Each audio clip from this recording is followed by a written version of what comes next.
Hey y'all, this is Lucas Casstevens. I've helped tons of people scale their services through their web presence. So I'm just going to put a lot of info in this video and just walk y'all straight through it. So if you're watching this video, it's likely because you haven't landed your first web design client yet, or even if you have, you're probably struggling to close the same leads that got you your first one or two initial clients. So I'm going to be going over 3 steps to finding new prospects. You don't have to spend money on ads, leads, or you don't have to send 100 emails or make 100 phone calls. So if you do this consistently, I can guarantee you a new onboard within 7 days. You have less competition than you think you do, so just hop on the phone and get comfortable because you'll have 5 calls booked per week if you do this. So let's get right into it.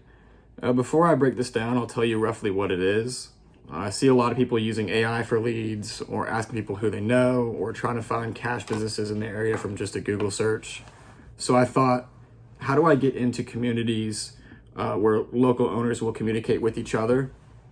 That way we know exactly who is active, who's just launching a business, who's getting their social presence off the ground, or just who could benefit from the traffic of a Google business profile and a simple website. Still, there's no better place than Facebook groups. I know it's just Facebook, but the secret is how to use it. It's very straightforward, and there are 1 or 2 things that can put you far above your competitors. Everyone starts somewhere. I mean, I struggled when I first started, and this is the exact method I used myself. So to make sure this still works, I found a new client about 2 weeks ago. So I'm going to show you all exactly how that's done. And believe me, if you could use Facebook groups correctly, you wouldn't be watching a video on how to find your first client. So I'm going to show you all exactly how it's done. And of course, leading into this, you'll have to know your pricing setups and have forms of proposals and onboarding, whatever your process is. I can make separate videos on how to create those. And over the next few weeks, I'll probably be uploading live sales calls so you guys can have a script that, to follow that you know it works. That being said, let's get into the setup. Beginning with step 1, the planning. You want to have a niche in mind by now. You can choose multiple, but start with one that has competition in the area you're searching in. And you'll want to set up a Facebook page for your brand. I think Instagram makes you do this in order to get verified. So if you have a business account, I believe most agency owners should already have this down. And then on Facebook, you're going to want to find 5 to 10 communities within your niche relatively close to where you live. You aren't looking for like Pinterest types or like fan communities. If your niche is something like car related, just for example, that'll pop up a lot. But you want to find an actual business owner or a group where people talk about problems they have and updates in their sector and that sort of thing. So let's say you create pages for landscaping in Houston. Of course, it's nice if community has a ton of members, maybe like more views per post. But what's really more important is posts per day in that group and how active the members are. Exercise every lead, obviously, but the money is going to be in a 50-member group with 25 active people, for example. That's honestly a lot much better than a 10,000-member group with the same 5 accounts posting everything every day. So see here we have 600, 200, 300. Sometimes it will say how many posts per day these groups have. So just go find the best one, join the most active one, and just go in here and just get in here. Just a quick note, a lot of times the smaller and like more active communities are going to be private. So if you can find out who the admin of that group is, you can send them a private message and make the case for why you should be in the group. Maybe a section of your workday will just be applying to groups and seeing who lets you in. So just be prepared for that. And then once you get into the group, go through the recent posts and discussions and find the players that'll have like specific problems that you can offer them solutions to by having a website. So the homepage is going to show you who is the most active. And then if you go over to members, you can find a list of everyone that's joined and you can start your cold outreach process from there. If you guys want a video detailing that a bit more, just leave a comment. But the general rule is complement them with something specific to their business. The rule is extreme personalization. So just personalize, personalize, personalize. You want to make it seem like you made a business specifically to help that person, because in a way you did, because you don't have, if any, past clients. So keep it short and simple, under a paragraph, 3rd grade reading level, and really respect their time. Just ask if they have 15 minutes free for a call. You don't have to pitch them super hard in the opening DM.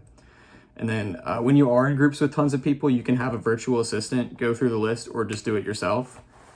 That's about it for step one. Just find the groups where the people within your niche talk and find out what they read, what they look at every day, and just establish you or your business as a serious presence within that space. And this is a Facebook video, but you can do this on other platforms as well. I'd stay away from LinkedIn because it's hard not to sound like a bot, just cold messaging LinkedIn messages all day.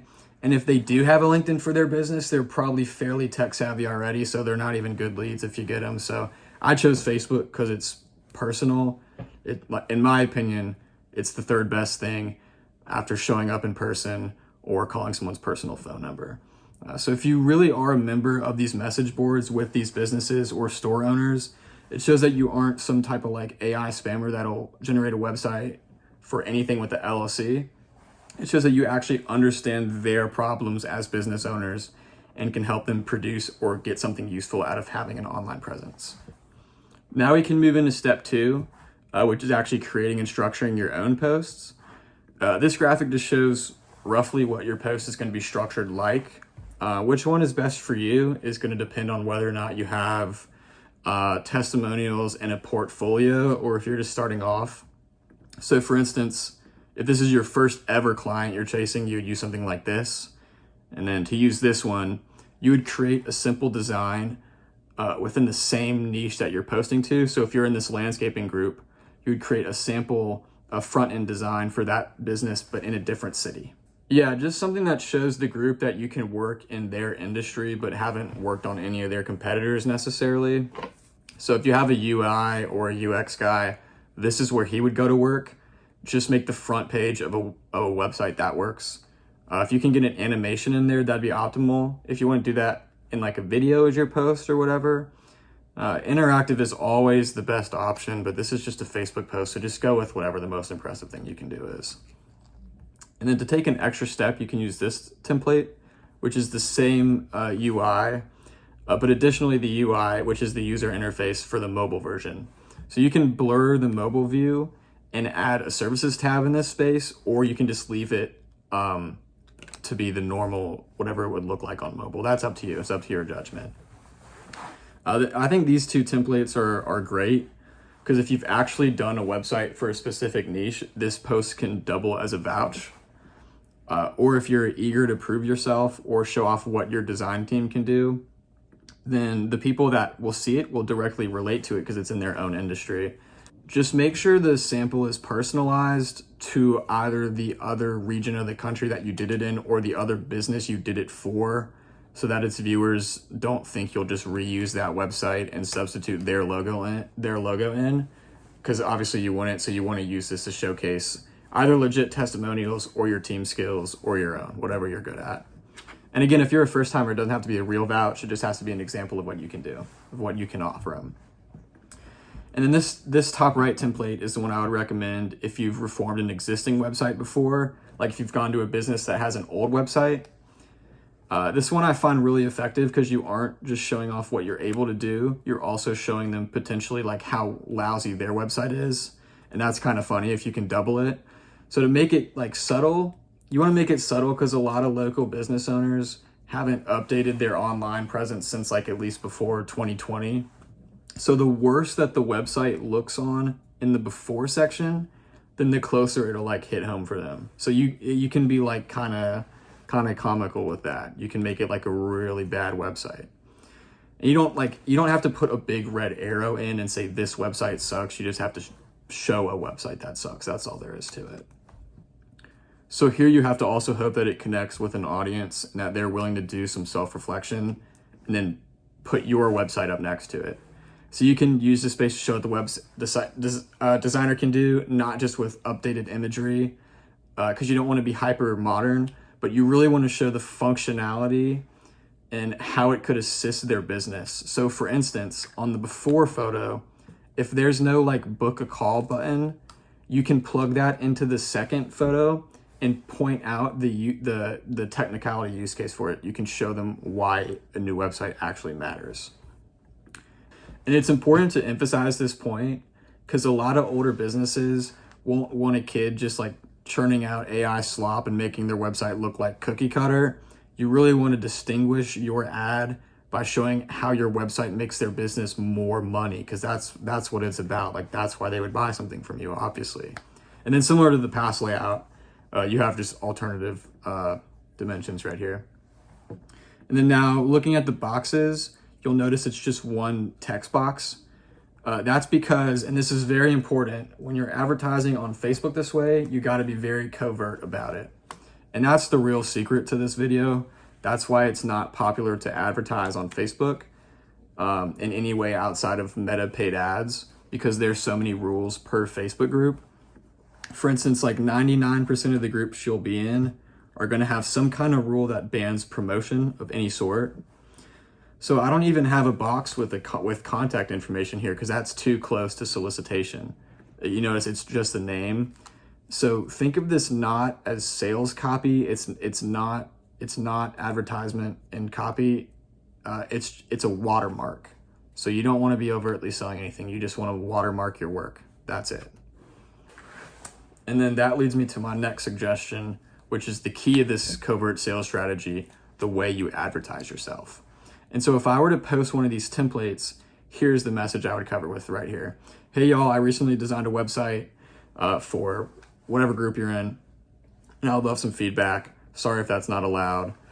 So the end of this message just shows that both the group's admin and the members, they can tell that you just wanted feedback, and that's all there is for content. You don't have to post anything else. So please just find like multiple groups to run these posts in. The more engaged the community is, the higher quality of reviews you'll get. And then you'll have people from there DM you asking for pricing and availability. And then also, if you use Facebook, make sure your Messenger app is updated. A lot of messages go to spam, so make sure your profile is clean and that you have notifications on, all that stuff. What else is going on? Yeah, and I shouldn't have to say this, but respond to people as soon as you can. Don't make yourself look busy, like thinking you'll obtain some kind of like negotiating leverage out of that, because 99% of the time, the person's just going to lose interest in a few days after you've already messaged them. If there's no response, either because your ad didn't work, or they just went somewhere else, or they just got bored. It's impossible to tell. So just make sure to get back to them quickly, and so we can get into our final step, which is execution. So once you have incoming messages or responses, you're going to want to get to them as soon as possible. I touched on this a little bit earlier on, but a great way to do this is just by asking for 15 minutes of their time just to chat. Once you connect with them, you're going to want to find out exactly how a website can help their business. This is what's different from the cold outreach process. You're going to want to know that. Otherwise, and most of the people that you're going to know are going to be, or most of the people that you're going to talk to are going to be owners of a service-based business, like landscaping or cleaning or automotive or like a restaurant or something. So just ask them questions that'll guide them to reveal like what they're missing or what they want. So older businesses that haven't updated their website forever may not be collecting leads at par with their competitors. They may not be leveraging ads. So show them how you could increase demand for them. Show them how to benefit themselves. And that itself is actually a really solid way to make yourself stand out from competition, because there are tons of people who can create these AI websites in like 10 seconds, just generate them out. And even if that makes delivery time longer, you focus on adding utility, driving traffic, whatever funnels they need, because that will be worth it. It's important to remember to do this consistently. Just to be very straightforward about it, it should not take you more than a week of doing this to book at least 2 or 3 calls. That's why it's one of my favorite ways to get inbound leads, because the ones that will reach out to you, the people that reach out to you first are always high conversion, always hot leads. So it's easy to manage everyone in one place when you first start out. You really don't have to like overwhelm yourself with with like a book of all your contacts or a bunch of different websites with DMs on it. You can just kind of have everything all in your messages or in your Messenger app, whatever it is. But also, don't stop chasing local leads while you're doing this. That still show up. And then the more deals you make, the better, because you can get more testimonials. So include those in your cold opens or even your future posts, obviously. And if you have cold feet about calling people and you don't want to approach business owners yourself like in person because you haven't pitched a sale or done anything like this before, don't worry about that. Like, it's common, but you'll get over it and you'll do better than 99% of people that watch this if you just do it. If you need guidance, like, just find someone that you think is a skilled salesperson and learn how they do it, like learn their sales techniques. It doesn't have to be someone you know. It can be anyone that teaches sales as a skill. Don't get stuck on that though. That's a very fatal mistake. Just start calling businesses, because you'll kind of just paralyze yourself if you're just always learning. You want to start doing. So just call these businesses from like one state over and make a ton of calls every day, so you can kind of like limit your exposure if you go one state over, and then make a ton of calls like every day. Do like 4 or 5 calls, even if they don't pick up, and then the more you do it, it'll feel much easier, obviously. So I'll come back with a video or two doing live cold calling, and until then, thank you guys for watching.